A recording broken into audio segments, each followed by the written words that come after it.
بسم الله الرحمن الرحيم. انتهاء قابل قدر والاحترام معزز سمعين. یو ملګری سوال کړی ده چې چرندان یعنې اودس صحیح کېدو دپاره څه څه شرایط دي؟ الجواب وبالله التوفیق. معززو چرندان یعنې اودس صحیح کېدو دپاره یو درې شرایط دي. نو تاسو ته پکار دا دي چې دغه درو شرایطو پورا موږ تاسو خیال وساتو. ورنه داسې نه چې موږ تاسو اودس کوو او دغه شرایطو پته راته نه لګي، اودس بې مو نه کېږي، نو چې اودس مو ونه شو نو موږ تاسو به لمونځ هم نه کېږي. نو اودس صحیح کېدو دپاره اول نمبر شرط دا ده چې په اودسه کې کومو اعضاو کومو اندامونو وینځل ضروري دي، نو هغوی باندې اوبه تویول دا ضروري دي. مخکې دا نه چې صرف لاس لندولو سره هغه عضو چې هغه وینځل د هغه وله ضروري دي، صرف هغه باندې مو لاس سره تېرولو دا نه، بلکې په هغه باندې مو تاسو صحیح طریقې سره اوبه راتلو.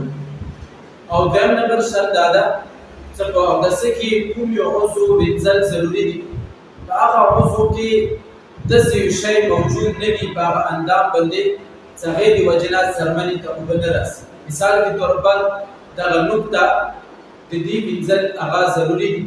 په دې نوک باندې پاسه نه پلش لګېدلو یا دغه لاسونو او نوکونو باندې پینټ وغیره لګېدلو یا یو داسې پلسټیک ولا شی لګېدلو یو عضو باندې یو اندام باندې چې هغه د وجې نه د انسان بدن ته اوبه نه رسېدلی.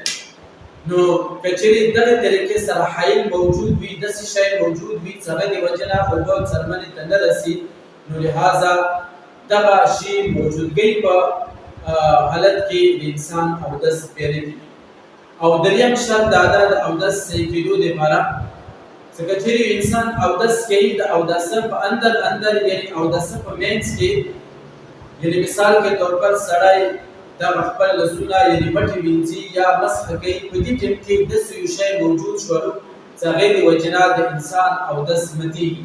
مثال کے طور پر انسان پیزو نه یا خولې نه وینه پر وتنې باندې شوله، نو دغه وینې پر وتو سره د انسان ولا اودس هغه ماتېږي. یا انسان بدن نه هغه شی خارج شولو چې هغې د وجې نه د انسان اودس ماتېږي. نو که چېرې اودسه په منځ کې دغه شی موجود شولو نو انسان اودس به خراب وي، سر نه به بیا دغه انسان اودس شروع کوي. الله تعالی د موږ تاسو ته په دغه شرایطو باندې صحیح عمل کولو توفیق نصیب کړي. واخر دعوانا ان الحمد لله رب العالمين.